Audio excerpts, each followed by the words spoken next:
for personal experience for me, when I went out of university into a corporate 9 to 5, and it wasn't in my degree, it was meant to be the perfect dream job. It wasn't, because I stopped learning. I learned the job in a month, and that was it.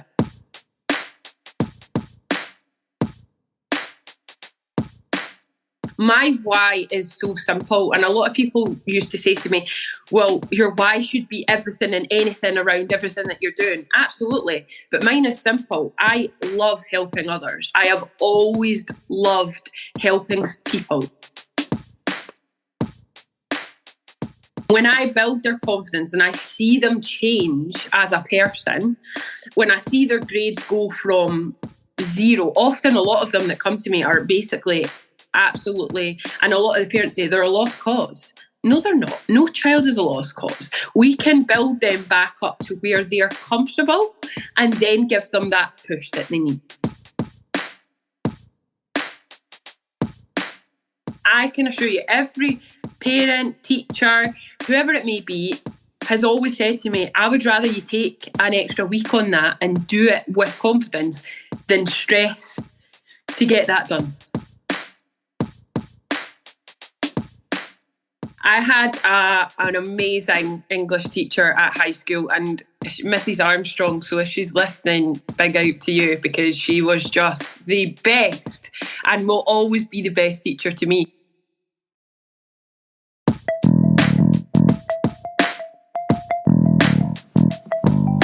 Hello and welcome to the Qualified Tutor Podcast, the podcast that brings you the latest in the world of tutoring, edtech and education, and hopefully inspires in you the big change that each and every one of us is capable of. Qualified Tutor is an industry-leading tutor training organisation and online tutoring community for thousands of tutors around the world. This podcast is the voice of this community, where we aim to hear from tutors, teachers, entrepreneurs, coaches, business experts, students, tutorpreneurs, and more from the world of tutoring about what inspires them every day, how they can help tutors like you, and what they've learnt about tutoring along the way. The question is, what will you learn today? Hello and welcome to the 131st episode of the Qualified Tutor Podcast. My name is Ludo Miller, the host of this podcast.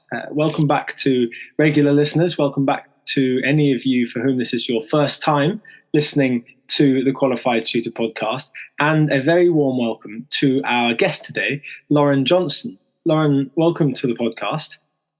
It's great to be here. Thank you very much for having me. And it is great to be welcoming you on. I know that you've been following Qualified Tutor and the Love Tutoring Festival for a while now, and we have been following your journey on LinkedIn. I think there's a term for, edgy influencers on LinkedIn. I'm not quite sure what that term is, but if I did know what it was, that would be you, Lauren. So for any of our audience who haven't come across Lauren, she is the founder of Lauren Johnson Tutoring. Wonderful organisation that helps students meet their individual requirements, helps them become the best student that they can be. She is also a recent MSc graduate in business strategy, leadership and change, which is a really helpful program to be studying to inform what Lauren does today as part of Lauren Johnson Tutoring, and also more widely understanding the business needs of tutoring companies, which is something I hope to touch on a little bit today, because obviously that's so pertinent to many of the listeners in our audience today. And Lauren is also an ambassador for Make Your Mark, which is a coaching program designed to give young people confidence, presence, communication skills, that kind of thing, to speak up and, as you may have guessed, to make their mark in their field, whatever that field is. So that's a really cool addition to what Lauren does. But Lauren, thank you so much for joining us today on this Tuesday morning. What's giving you reason to smile today, Lauren? I think for me is the fact I'm doing what I love every single day. I never ever thought growing up that, all right, I'm going to get a job, I'm going to do this. And you kind of have that thing in your head that you're going to get a job and you're going to love everything about it. And I am so lucky to say that I am one of the very minority people in life that has that. So I am very, very happy to be here. I love chatting to like-minded individuals and just want to share my story. Yeah. What a great start to this podcast. Then let's. I'm sure that will run through the rest of what we have to talk about, because there's a few different angles to approach this conversation from. Really, really looking forward to it. Now, regular listeners of this podcast, of which I gather you have kind of become in the last few weeks, probably in preparation for this episode, but maybe not. We like to kick things off with a little look back to those early years. And I gather that your mum was able to rifle through some old boxes, even while she was in the midst of moving house. There was a little something that she was able to pick up on and pass over, wasn't there? Yeah, so I had an amazing English teacher at high school, and Mrs. Armstrong. So if she's listening, big out to you, because she was just the best and will always be the best teacher to me. And she was more than that. And she always said to me that, you know, you're going to make it. And I sort of shrugged it off a bit. But she actually wrote something, and she said in my report, and this was just before I was leaving school. So this was after she had taught me, she had known me for 3 years. And she actually said, go on, thrive and do you, because I know who you are and you know who you are. And for me, reading that, at the time when I got it, I kind of was like, what does that mean? You know, who am I? I didn't know who I was at that point. You know, I was struggling to know what I wanted to do. And for me, her having that belief behind me as a teacher, I'd never had that before. So when she told me that, and when I look back now, I just so humbled by her opinion and what she thought about me and what I'm doing now. She is very much a big reason as to why I'm kind of sitting here today, like, honestly. And I think for me, having a strong figure in your life like that is incredibly, incredibly important. So when I started tutoring, I wanted to do the same thing that she did for me. And she's just an amazing woman. And I know she's still teaching to this day. And I know that she's inspired so many people's lives just simply by taking that extra minute to understand you as a person. So yes, she was all about her English, and she would talk about her punctuation. And I can still hear her in the back of my mind sometimes going, that's the worst way to say that. Do not say that. You know, hearing her in my head. And, you know, sometimes I think, I used to question, why do I do that? And actually, it's just because she had so much influence over me, and very much shaped the person I was. So, as I say, I'm so thankful to be able to go back and find that and to read that and to actually sort of reaffirm the reason I'm here, and that I've done well and I've worked hard, and, you know, I am doing and hoping that I am spreading the word, the wisdom that she's given me and passing that on, because I think that is what's missing, really, in today's world. Yeah. I mean, you talk about that very much from the heart, very much as a fundamental set of beliefs about who you are and the business that you run today. I mean, would you say then that those beliefs form your why behind your mission, behind Lauren Johnson Tutoring? Absolutely, yeah.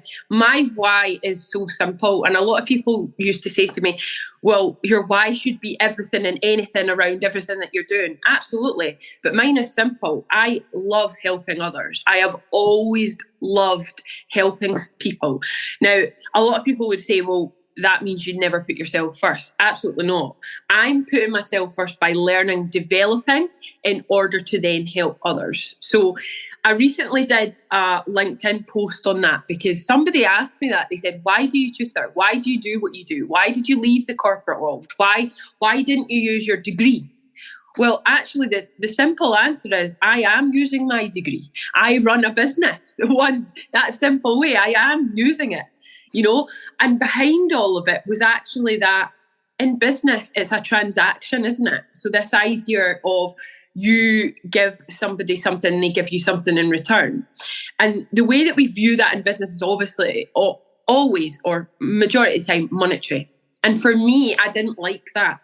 I didn't like it. I didn't see very much value in doing that. So the way I've reframed it and the way that I run Lauren Johnson tutoring and always have done, is that actually it is more about a value that you provide to A to B, or between parent to child, or parent, child and myself.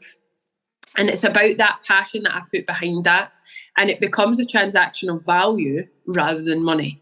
So if I put, for the other day, actually, I was talking to some of my parents about that. And I said, why is it that you come back to me? Like, why is it? And I tried to get that through. And they said to me, because you put absolutely everything and anything into everything that you do. And for me, if I can help one child every single day, that small, tiny little bit, that's enough for me. That is more than enough for me. And when I build their confidence and I see them change as a person, when I see their grades go from zero, often a lot of them that come to me are basically absolutely, and a lot of the parents say they're a lost cause. No, they're not. No child is a lost cause. We can build them back up to where they're comfortable and then give them that push that they need. So for me, it's everything and more that I've ever wanted. So my why is simply, I want to help others. And in this way, I am changing people's lives. And I have heard that so many times. And for me, when I hear that, and every time I hear that, I never get sick of it. I never get sick of people coming to me and saying, you changed my life, you've changed this, you've changed the way I think, you've changed the way. And change is what I studied for 5 years.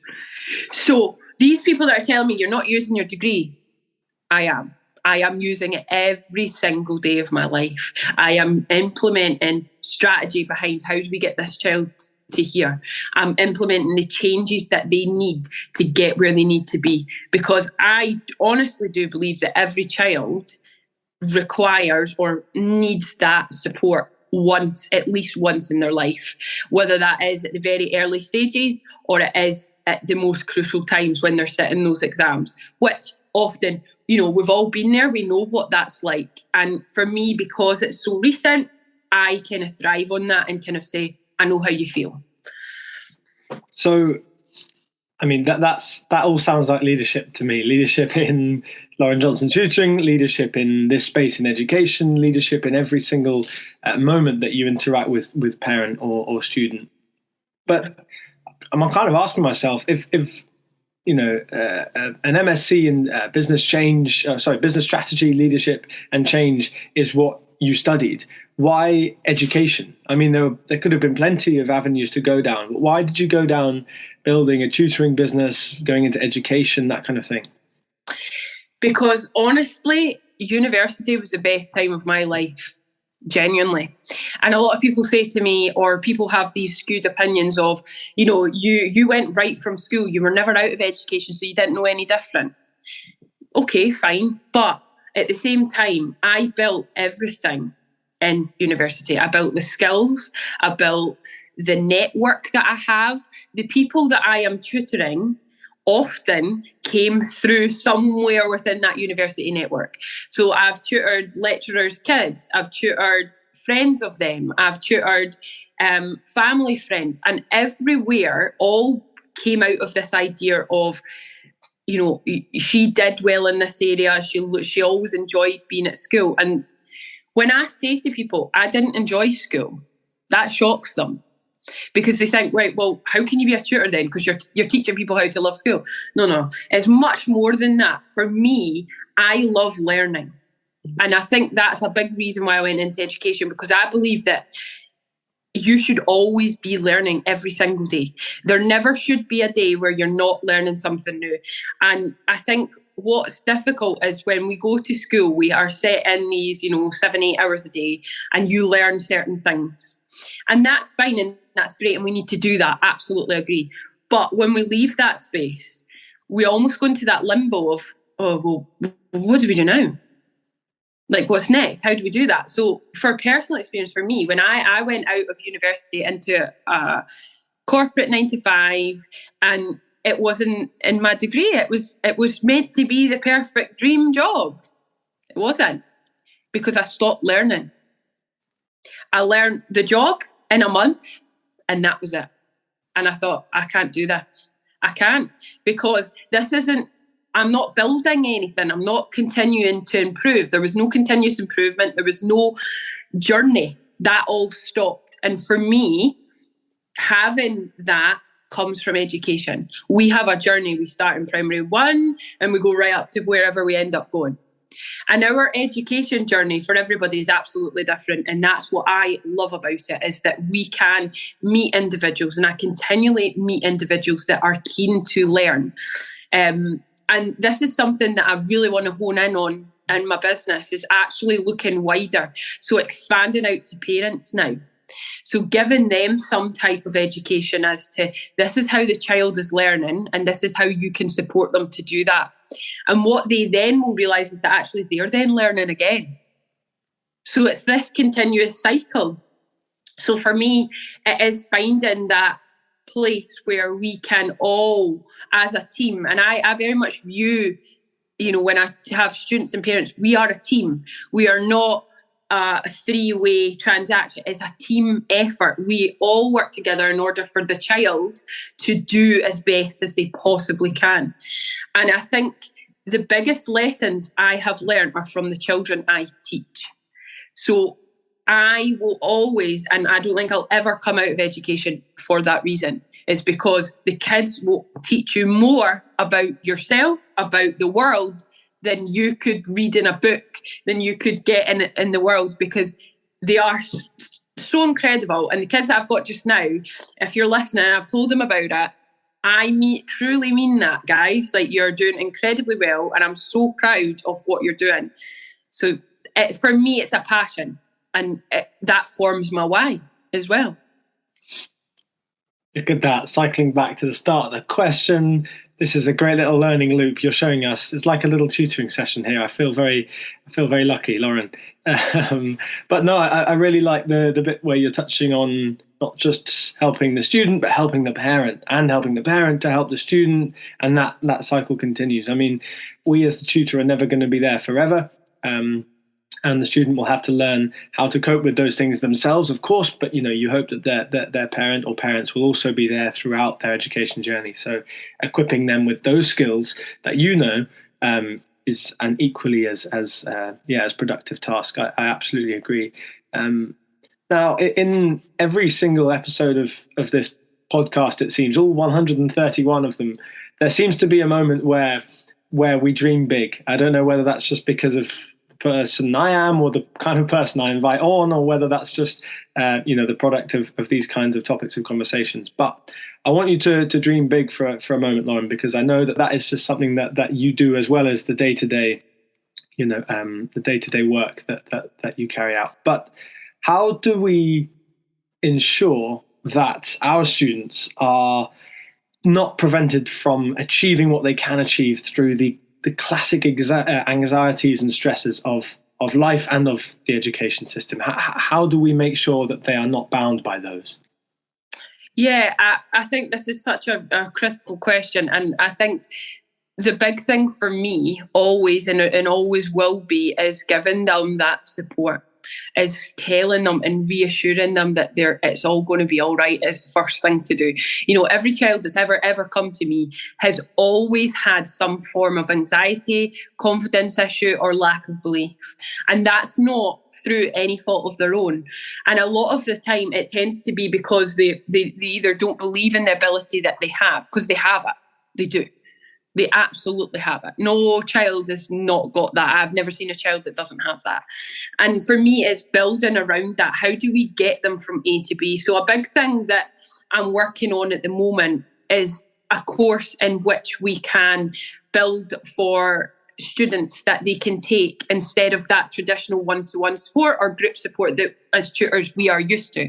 Because often I think some children are just not cut out for that one-to-one interaction or that one-to-group interaction that they can maybe get at school. And I think for me, I want to be able to fit every hole that there is. There's holes everywhere. And I think for me is building something that every child, I can offer a child everything. Everything that I have to offer will fit somebody somewhere. I don't know what that's going to look like yet, but what I do know is that everything that I do in my day-to-day, in my tutoring job, is trying to get them away from that anxiety.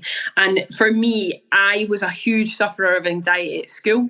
I very much got through school through anxiety, worry, panic, fear. I don't want the same for any other child. I want a child to come out of school and recognise that they are working so hard and be able to take that time away. And a big thing for me is to stop that anxiety and that worry is actually telling students and getting parents involved in that and saying, take a break. Go away at the weekend and do something that you've always wanted to do for the last 6 weeks, but you haven't because you've been stuck with your head in a book. Go and take a day. Don't take the phone. Don't take any device with you. Just go and take that day. And a prime example of that is actually a student I had, and we were talking about it last night. They went away at the weekend and there was no Wi-Fi. First reaction, the student panicked. Oh, what am I going to do? How am I going to get my game? What am I going to do with this? I've got homework due for Monday from my tutor, blah, blah, blah, blah, blah. And he was worried that I was going to get mad because he hadn't done his work. And, you know, I actually sat down and I said, did you have fun? Yeah, I loved it. I had the best time. It was the best holiday. I really needed it. I feel energised. I'm ready to go back to school. He says, that's fine. And he was shocked because he was like, but you set me working. It was meant to be done. And sometimes it's just actually recognising he enjoyed himself without fear, without stress, because he took himself out of the situation and forgot about everything for a second. And I always say that to my students, and when I set them work, is that I'm setting you this work to help you. But if there is fear, anxiety and stress behind it, do not do it. Don't do it. You know, I would rather us focus on, you know, the deadlines, the exams that are coming up and finding a way that you can do it without having stress, worry, anxiety, people on at you every so often. And we're all guilty of that. Like, I even sit some days and I think, oh, the to-do list is never ending. What am I going to do? I've got this to do. Then I've also got to prepare sessions. Then I'm out till 8 o'clock. What am I going to do? And what I always think about is pull myself back to reality and go, what is actually mattering today? What is important today?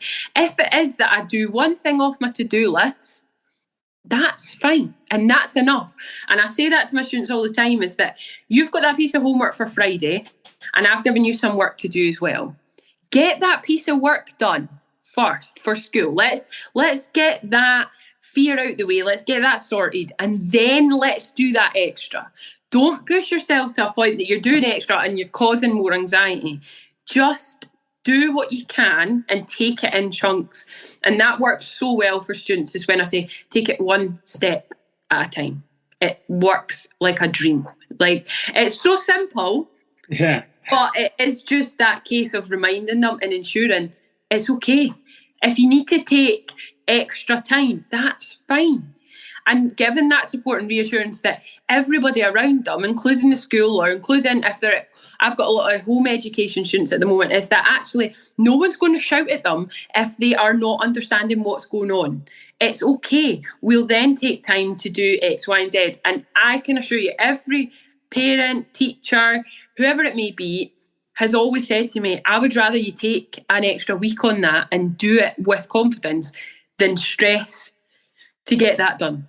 So yeah, absolutely. It's so key. And I really wish that we can abolish this whole anxiety thing, but it's a very long road. And I'm not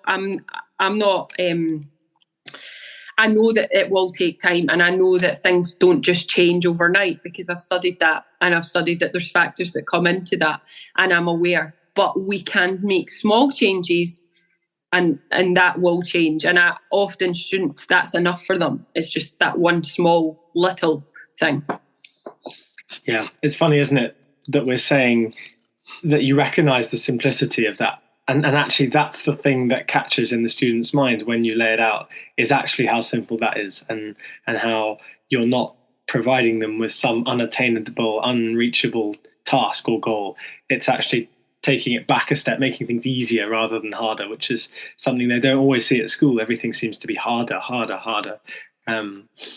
Now, I want to get all of what we wanted to talk about in before we kind of reach the half an hour limit that I like to set for this. But there are there are some key things that you were saying in there about how tutors and students are having to respond to the changes, or having to respond to forces that they see in the education sector at the time. There are some things we can't change at the moment, and we have to respond to those. We have to be able to be flexible and agile. What are there some changes that you can see to the kind of organization of how we do schooling at the moment that we could improve for our students? And if so, what are those changes? Can you identify a few of them? Yeah, I think the big one for me is they need more tailored support. Every single child that comes to me, and I pride myself on providing that tailored one-to-one service or group service, whatever it they need, it's always tailored, it's to their needs. And I think that's what's difficult, is that numbers and the lack of resources they have in schools is why they've not got that. So it is almost showing them that given that one-to-one support when it's needed, it's not all the time, not children don't need that all the time, but just when they are having that wobble and that fear and that panic is when we can avoid them getting to that stage of going the opposite direction. And I think then the only other thing would be that encouragement and understanding that, and telling them it's okay to worry, it's okay to have a wobble. That's what I missed as a student, is that I panicked and made myself very ill. But that didn't really set me up well for going into university or further learning, because then I had to then think, oh, right, now what do I do? And learn all over again. So it is back to the cycle of we need to keep that cycle going, and there's no breaks in that chain. When we need support, we give it. When we don't and we just need that wee push, we give that. It's all, I think it's the key thing for me, and I think it is about tailoring things. That's what we need to do. And that is hard. And I know for expense and resources, that's not going to be easy, but that's the key thing we need. And now, a few words from last week's guest, Isabel de la Cruz.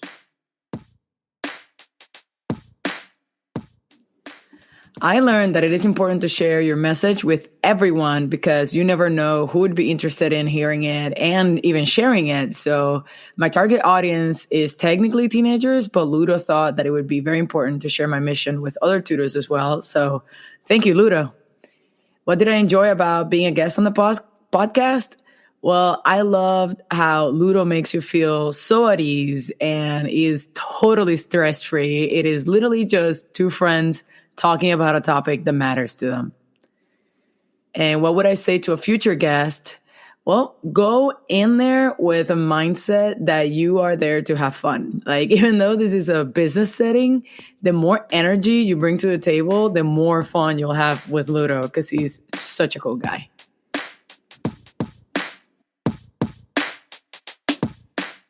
Lauren, we're just coming to a close here. There's been so much that you've said there. It's really been, you have such an inspiring way of talking, very eloquent and very passionate, which comes out immediately, which no doubt is very helpful when you are speaking to students and you are speaking to parents and you are speaking to other tutors, I imagine, because, you know, it's that kind of confidence that you speak with that helps others, both in a, as I said, both in an academic, a pedagogical sense, and in a kind of B2B, peer-to-peer way. I think that's a really important mix you've got.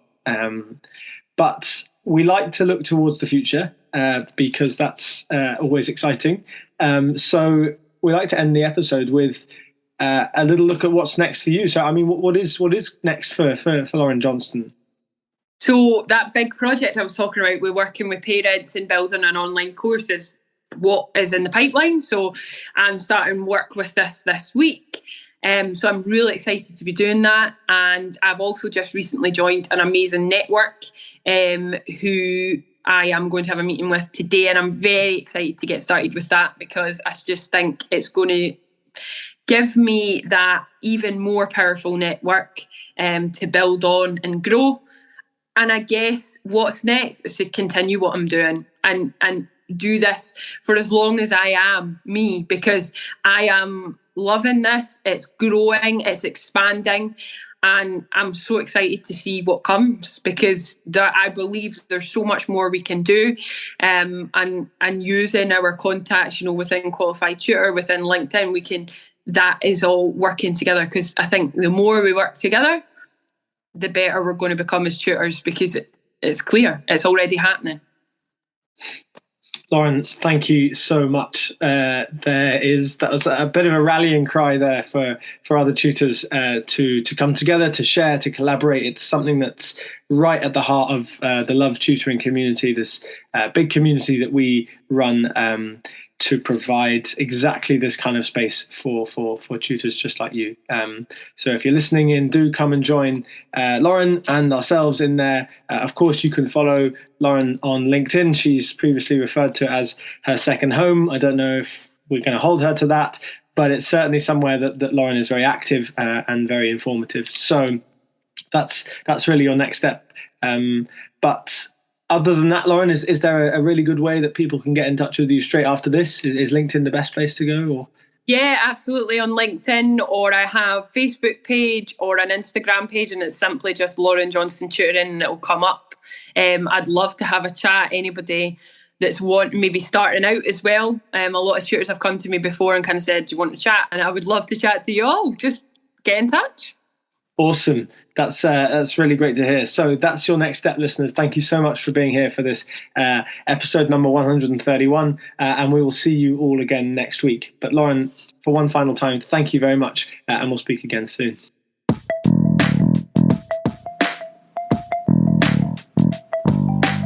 Thank you for listening to this episode of the Qualified Tutor Podcast. Whether you're a regular listener of this podcast or you've just stumbled across it, join the Qualified Tutor podcast group within the Qualified Tutor community to stay up to date with our latest news, offers, workshops, and of course, simply to meet other tutors like you. Whatever your level as a tutor, our training courses will be the next step in your professional development. Visit qualifiedtutor.org/training to find out more about our CPD accredited and Ofqual recognised courses, the first of their kind in the tutoring industry. Your student deserves the best tutor possible. Make that happen today by joining Qualified Tutor